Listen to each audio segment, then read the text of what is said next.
Hi, everyone. I'm Maria Teresa Pisani from the Economic Cooperation and Trade Division at the United Nations Economic Commission for Europe, where I lead an initiative to advance sustainability and circularity in the garment and footwear sector that is jointly implemented with the International Trade Center and support of the European Union. And I would like to thank the Geneva Environment Network for the opportunity to contribute to this documentary. It's a pleasure to share about our ongoing work at UNECE. This is about traceability and transparency of value chains and harnessing the potential of advanced technologies such as blockchain for responsible and ethical choices to accelerate action on the 2030 UN agenda. Why the garment and footwear industry?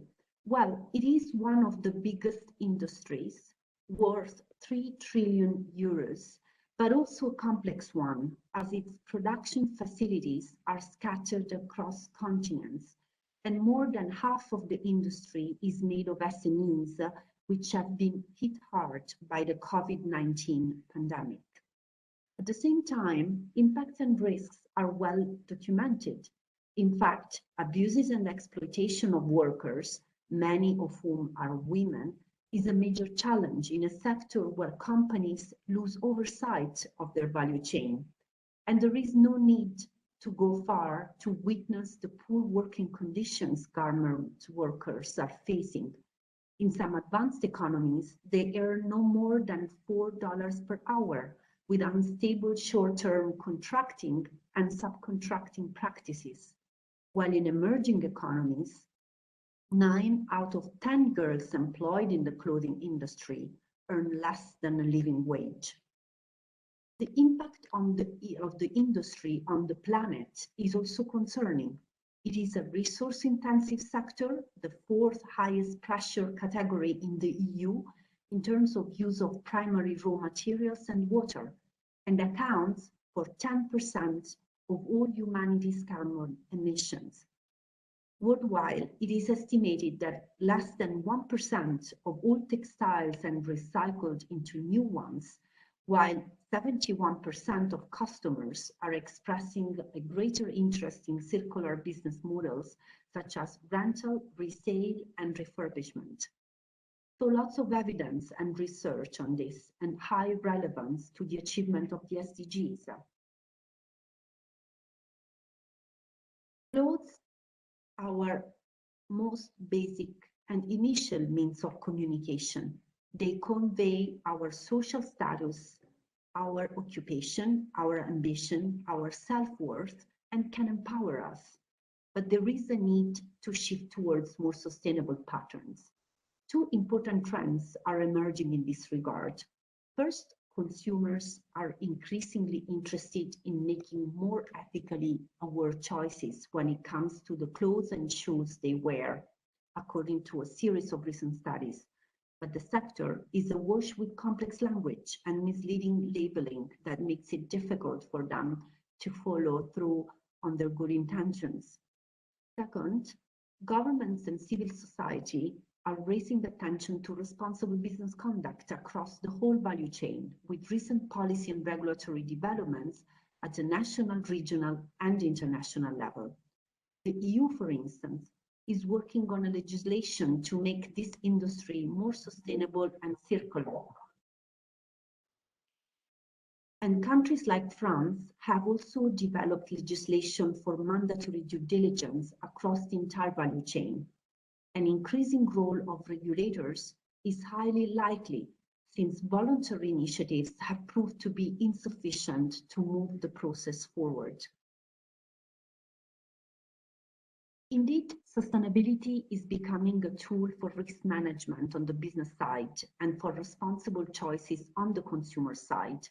At the same time, it's clear that you need coordinated action, as no one can really do this alone. So, what is the UNECE Toolbox that we are developing? For policymakers, we have a policy recommendation that identifies a set of measures to be put in place in terms of norms and standards, incentives, awareness and education programs, research and development for innovative solutions, and collaborative initiatives.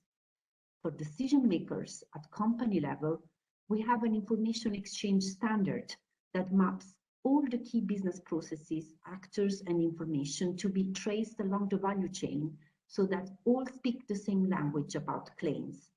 It covers human and labor rights, environmental and health and safety requirements, and is accompanied by guidelines on the key components of a traceability system and a step-by-step approach to set it up.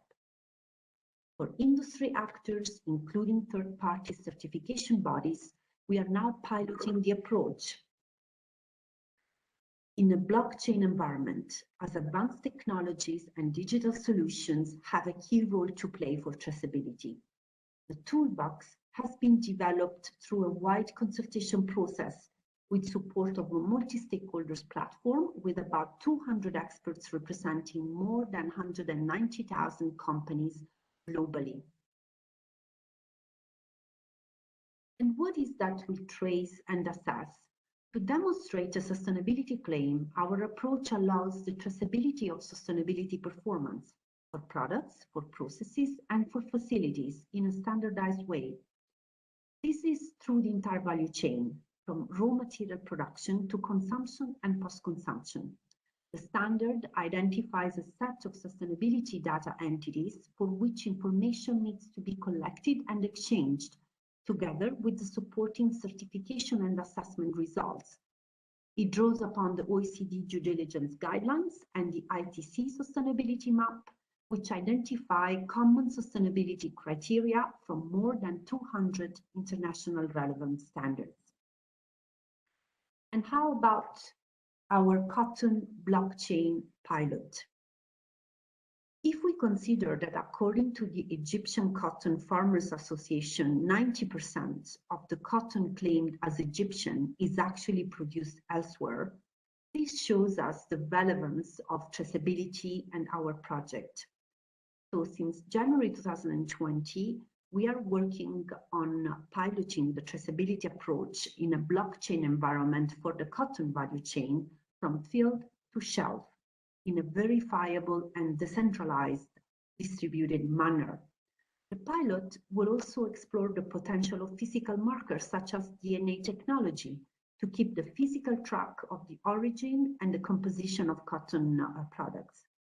As partners, we have brought together brands, manufacturers, cotton cooperatives, certification bodies involved across 6 countries: Egypt, Germany, Italy, Switzerland, UK, and the USA. And when it comes to the geographical scope, it's currently expanding from regional to global, with the recent onboarding of other partners from Latin America, for example. And to conclude, what are some key takeaways from the work we are doing?